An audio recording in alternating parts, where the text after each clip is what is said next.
गांव में दिनेश और गायत्री नामक पति पत्नी रहते थे।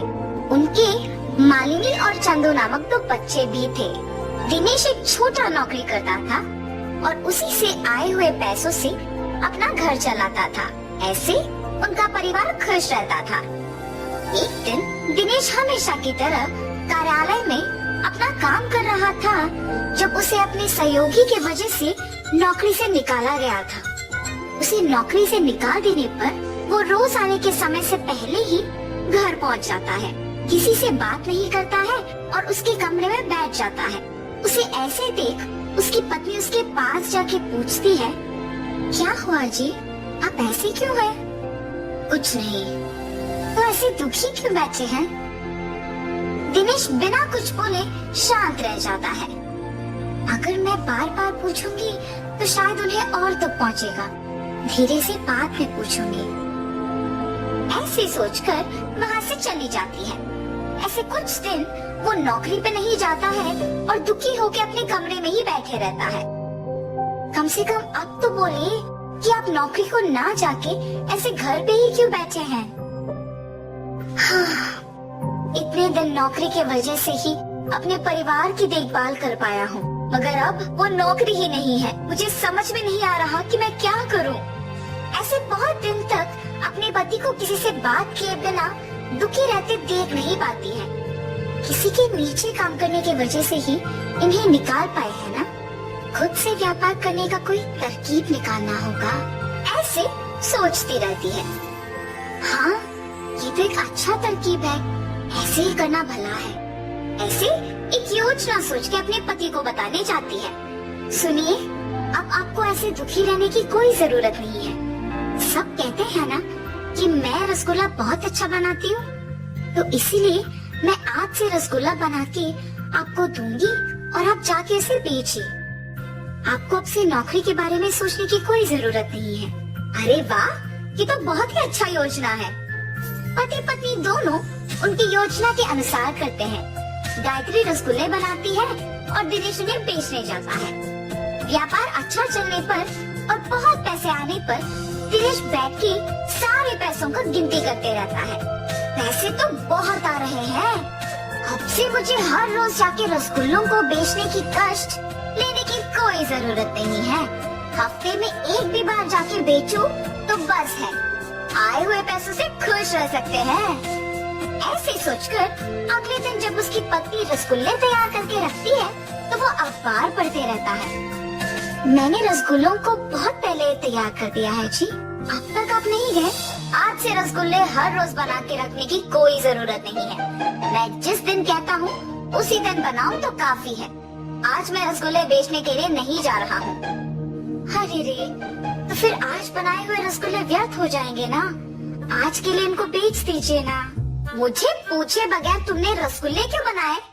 इसीलिए इन्हें बेकारी होने दो। ऐसे गुस्से में उसकी पत्नी से कहता है और उन रसगुल्लों को बेचने बाहर जाता है। तब से उसके विचार के अनुसार ही तभी रसगुल्ले बनवा के बेचने जाता है जब उसे पैसों की जरूरत होती है। एक दिन गायत्री के पास एक आदमी आता है। जी, कौन है आप? किसके लिए आए हैं? माता, मेरा नाम आदित्य है। मैं पड़ोसी गांव में रसगुल्ले बेचता हूँ। जब मैंने सबको पूछा कि रसगुल्ले कौन अच्छा बनाता है तो एक औरत ने आपका नाम लिया, इसीलिए मैं आपको ढूंढते हुए यहाँ आया। आप मुझे हर रोज ऐसे रसगुल्ले दे सकते हो? क्या मैं इस आदमी को रसगुल्ले बना के दूं या नहीं? लेकिन पड़ोसी शहर में ही तो बेचेगा ना। ऐसे सोच में पड़ जाती है। क्या हुआ माता, आप मेरे पूछे हुए सवाल का जवाब दिए बिना सोच में पड़ गए? क्या मुझे रसगुल्ले बना के देने में आपको कोई दिक्कत है? अगर है तो बोल दीजिए, हम उसका हल ढूंढेंगे। लग रहा है कि ये आदमी अच्छा ही है। अगर मैं इनको मेरे पति के बारे में बताऊंगी तो शायद हम दोनों मिलकर उनमें बदलाव ला सकेंगे। आप किस बारे में इतना सोच रही हैं? मेरे पति भी आप ही की तरह इस शहर में रसगुल्ले बेचते हैं। ऐसे उसको उसके पति के बारे में बताती है और आदित्य सोच में पड़ जाता है। माता, आपके पति को बदलने के लिए मेरे पास एक तरकीब है। मैं निश्चित रूप से उनमें बदलाव लाऊंगा। आप बस मुझ पे भरोसा रखें, रसगुल्ले बना के दे दीजिए। ऐसे वो रसगुल्ले लेकर उसी गांव में दुकान लगा के बेचने लगता है। इतने में पैसों की जरूरत होने पर दिनेश उसके पत्नी से रसगुल्ले बनवा के बेचने गांव में जाता है। सारा गांव घूमने पर भी कोई उससे रसगुल्ले नहीं खरीदता है और उल्टा उससे किसी और के रसगुल्ले की दुकान के बारे में गांव वाले बताते हैं। इससे वो घर वापस दुखी लौट आता है। क्या हुआ जी, आप दुखी क्यों हो? कोई इसी गांव में रसगुल्लों का दुकान लगा के बेच रहा है। गांव वाले उसी से खरीद रहे हैं क्योंकि वो बहुत स्वादिष्ट है। ये सब मेरे ही वजह से हुआ है। अगर मैं हर रोज रसगुल्ले बेचने जाता तो ये दिक्कत नहीं आती। पैसों की कमी ना होने पर मैंने हर रोज जाना बंद कर दिया और कभी कभी ही बेचने जाता हूँ। इसी समय में किसी और ने मौका देखा और हर रोज रसगुल्ले बेचने लग गया।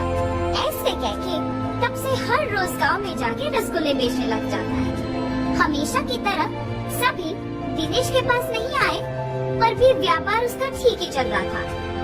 आदित्य जब गायत्री के बनाए हुए रसगुल्लों को लेने आया था तो वो गायत्री को दुखी देखता है। अरे क्या हुआ माता, ऐसे दुखी क्यों है आप? कुछ नहीं जी, मेरे पति के बारे में मैंने तो बताया ना आपको। वो आजकल सुधर गए हैं और हर रोज रसगुल्ले बेचने गांव जा रहे हैं।